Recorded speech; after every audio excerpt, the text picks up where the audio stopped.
လာဆုံးစနည်းရရှိတဲ့ဘောလုံးသမား9ယောက်ကိုဖော်ပြပေးလိုက်ပါတယ်။နံပါတ်1ကတော့အရန်ကိုလှပါတယ်။နံပါတ်5ကတော့ဘရာဇီးတိုက်စစ်မှုနေမာဖြစ်ပြီးဘရာဇီးမော်ဒယ်နဲ့ influencer Bruna Biancardi နဲ့တွဲနေပါတယ်။သူတို့ရဲ့ဆက်ဆံရေးဟာလမ်းခွဲမှုတွေနဲ့ပြန်လည်တည်မြဲမှုတွေအများကြီးရှိခဲ့ပါတယ်။2023ခုနှစ်အောက်တိုဘာလမှာသူတို့ရဲ့ပထမဆုံးသမီးလေး Marvi ကိုမွေးဖွားခဲ့ပါတယ်။ဒါပေမဲ့2023ခုနှစ်နိုဝင်ဘာလမှာတော့ Bruna ကလမ်းခွဲလိုက်ပြီလို့ကြေညာခဲ့ပါတယ်။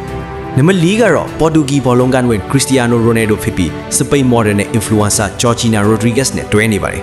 2016ခုနှစ်ကတည်းကသူတို့ဟာဂလိတ်အတော်များများနဲ့မိသားစုတစ်ခုကိုတိစောက်ထားပြီးသူတို့ရဲ့နေ့စဉ်ဘဝကိုလူမှုကွန်ရက်မှာမျှဝေလေးရှိပါတယ်နံပါတ်3ကတော့ဆွစ်ဇာလန်ဘောလုံးကျဲကွင်းအလီရှာလီမန်က Aston Villa အသင်းရဲ့ဘရာဇီးကွင်းလေကစားသမား Douglas Luiz နဲ့တွဲနေပါတယ်နံပါတ်ကြီးစွန်တွေဟာသူတို့ရဲ့ဘဝရဲ့အခိုက်အတန့်တွေကိုလူမှုကွန်ရက်မှာမျှဝေလေးရှိပါတယ်နံပါတ်2ကတော့ Real Madrid အသင်းရဲ့ဘရာဇီးတိုက်စစ်မှု Rodrigo ဖြစ်ပြီးအသက်26နှစ်အရွယ် influencer Bruna Rota နဲ့တွဲနေပါတယ်သူတို့ရဲ့ဆက်ဆံရေးဟာ2023ခုနှစ်စက်တင်ဘာလမှာစတင်ခဲ့ပါတယ်2024ခုနှစ်ဖေဖော်ဝါရီလမှာတော့သူတို့နေရောက် Instagram မှာတယောက်ကိုတယောက် follow မလုပ်တော့ပြီးနောက်လမ်းခွဲတော့မယ်ဆိုတဲ့ collar hla တွေထွက်ပေါ်လာခဲ့ပါတယ်ဒါပေမဲ့ Bruna ကတော့သူတို့နှစ်ယောက်အတူတူရှိနေစေဖြစ်ကြောင်းအတည်ပြုခဲ့ပြီးသူတို့နှစ်ယောက်ရက်ကဓာတ်ပုံတစ်ပုံကိုတင်ပြီးအဲ့ဒီ collar hla တွေကိုညှင်းဆိုခဲ့ပြီးသူတို့နှစ်ယောက်အတူတူရှိနေစေဖြစ်ကြောင်းအတည်ပြုခဲ့ပါတယ်ဘယ်သူကနံပါတ်1လဲဆိုတာခံမှန်းနိုင်လား